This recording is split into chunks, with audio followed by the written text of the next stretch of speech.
नमस्कार दोस्तों। आज मैं आपको सुनाऊंगी भाभी आपने मेरे पापा को खाने के लिए तरसा दिया, एक मोटिवेशनल कहानी। दोस्तों, आज की कहानी भाभी आपने मेरे पापा को खाने के लिए तरसा दिया एक पारिवारिक कहानी है। आपको ये कहानी पढ़कर एक बहुत ही अच्छी सीख मिलेगी, तो कहानी को अंत तक पूरा सुने। श्याम जी के दो बेटे थे। दोनों बेटे बाप का बहुत ख्याल रखते। श्याम जी की पत्नी बहुत पहले ही इस दुनिया से चल बसी थी। श्याम जी ने बच्चे की देखभाल बहुत अच्छे से की थी। नयन और नमन बाप का बहुत ख्याल रखते थे। नयन की शादी हो गई थी। नयन की पत्नी सीमा बहुत ही चालाक किस्म की औरत थी। जब तक नयन और नमन घर पे होते उसका मिजाज बहुत अच्छा होता, लेकिन उनके ऑफिस जाते ही एकदम गिरगिट की तरह रंग बदल लेती।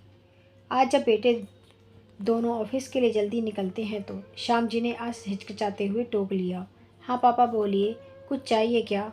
नमन रुक गया और नयन निकल गया। वो मेरे जूते फट गए हैं। अरे पापा तो नए ले आओ। सीमा भाभी, आज आप पापा के लिए नए जूते ले आना। अपनी भाभी सीमा को आवाज़ लगाते हुए नमन बोला। जरा देख लेना भाभी, पापा को क्या चाहिए, तुम ला देना, अभी लोगों को देर हो रही है। कहकर नमन जल्दी से घर से निकल गया।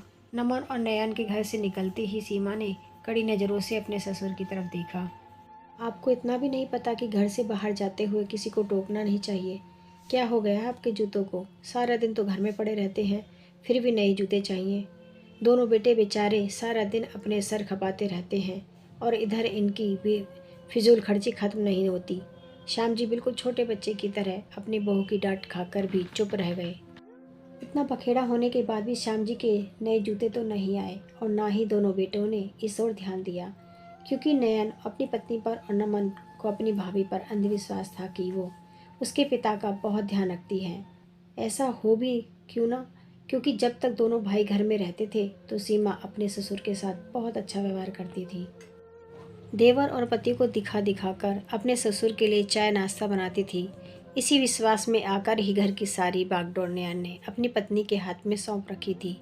उसके खुद के पास तो इतना समय भी नहीं था कि 10 मिनट अपने पिता के पास बैठकर उनसे बात कर ले, क्योंकि दोनों भाई अपने नए बिजनेस के शुरू करने में बहुत बिजी थे। उनके पास सर खुजाने का भी समय नहीं था और वो दोनों सीमा के दोहरे चेहरे से अनभिज्ञ भी थे। रात को दोनों भाई के घर आने से पहले ही सीमा अपने ससुर को खाना देकर उनके कमरे में भेज देती थी। कभी नयन या नमन पूछते भी कि पापा ने खाना खा लिया, तो सीमा कहती हाँ हाँ, पापा को खाने में देर हो जाए तो फिर उन्हें अच्छे से नींद नहीं आती, इसलिए वे जल्दी ही खाना खा लेते हैं। फिर उन्हें दवाइयाँ भी तो देनी होती है ना। दोनों भाई सीमा के मीठे बोलों के पीछे छिपी मनसा को कभी समझ ही नहीं पाए। वो खुश होते चले गए, कोई तो है जो पापा का इतना ध्यान रखता है, क्योंकि इन दिनों वो लोग इतना बिजी हैं कि ध्यान ही नहीं दे पा रहे। एक दिन नयन और नमन को किसी क्लाइंट से मिलना था तो नयन को जल्दी छुट्टी मिल गई। उसने सोचा चलो आज सीमा और पापा को सरप्राइज़ देता हूँ। नमन ने कहा भाई आज उन्हें लेकर कहीं घूमने चलते हैं, बहुत दिन हो गए हैं पापा के पास समय नहीं गुजारा। दोनों भाई घर गए। नयन गाड़ी पार्क करने लगा। नमन जैसे ही घर के पास आया, भाभी की तेज आवाज़ सुनकर उसके पैर ठिठक गए। सीमा जोर जोर से चिल्ला रही थी, आपको कुछ सुनाई नहीं देता क्या? जो बना है जल्दी से खा लो। बेटों के आगे ज़्यादा नौटंकी दिखाने की ज़रूरत नहीं है। कभी रोटी कड़ी है तो कभी सब्जी में मिर्च है। कोई होटल नहीं है, घर है। खाना बनाने में मेहनत लगती है। पीछे से नमन भी आ गया। सीमा के बोल सुनकर दोनों भाई को बहुत गुस्सा आ रहा था, लेकिन उन्होंने उस वक्त अपने गुस्से को पी लिया। खिड़की से अंदर झांककर देखा, श्याम जी की प्लेट में 2 सूखी रोटी, एक कटोरी में सब्जी रखी थी। श्याम जी बार बार अपनी आंखें पोंछ रहे थे। शायद उन्हें मिर्च लग रही थी, जिस कारण उन्होंने सीमा से कह दिया कि सब्जी में बहुत मिर्च है। ये देख दोनों भाइयों की आंखों में आंसू आ गए। उनको तो विश्वास था कि सीमा उनके पापा का बहुत अच्छे से ख्याल रखती है, लेकिन यहाँ तो कुछ और ही है। थोड़ी देर बाहर ही ठहरने के बाद नयन नमन घर वापस आ गया। देखा तो पापा अपनी थाली उठाकर रसोई में रख रहे थे। अचानक से दोनों को देखकर सीमा सकपका गई। अरे आज दोनों इतनी जल्दी आ गए हो? वो ऑफिस में कुछ ज़्यादा काम नहीं था तो आ गया। बहुत भूख लगी है, जल्दी से खाना लगा दो। नमन ने पूछा, पापा आपने खाना खा लिया? अपने पिता की ओर देखते हुए पूछा। शाम जी का मुंह थोड़ी देर पहले बहू की झिड़की सुनकर उतरा हुआ था। वो कुछ बोलते उससे पहले ही सीमा बोल पड़ी, हाँ हाँ देवर जी, पापा जी ने तो अभी खाना खाया है। मैं उनके लिए बस दूध बना रही थी। पापा जी आप कमरे में जाइए, मैं दूध लेकर आती हूँ। और आप दोनों हाथ धोकर बैठिए, मैं खाना लगाती हूँ। फटाफट दोनों की थाली लगाने लगी। कहकर सीमा 2 सब्जियां, सलाद, अचार और गर्म गर्म फुलके रखकर सीमा ने नयन और नमन की थाली लगा दी। नयन ने एक प्लेट में 2 रोटी और थोड़ी सब्जी निकाली और खाने लगा। सीमा हिचकिचाते हुए बोली, ये आप कैसे खाना खा रहे हैं? और देवर जी आप क्या सोच रहे? आप खाना नहीं खा रहे? इतना कुछ बनाया तो है, अच्छे से खाते क्यों नहीं?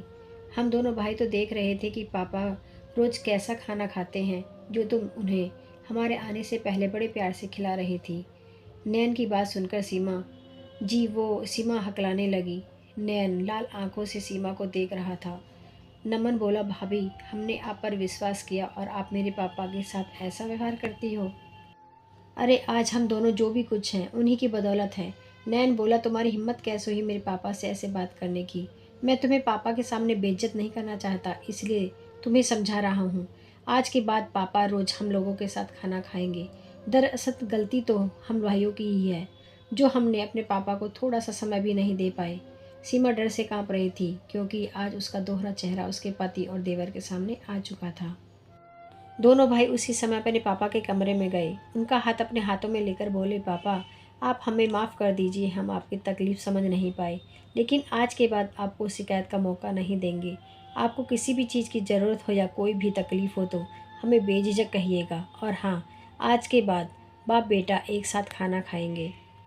श्याम जी भीगी पलकों से अपने बेटों के सर पर हाथ फेर रहे थे। सीमा अपनी गर्दन झुकाए अपनी करनी पर पछता रही थी और सोच रही थी कैसे अपने पति और देवर की नज़रों में वो फिर से उठ पाएगी।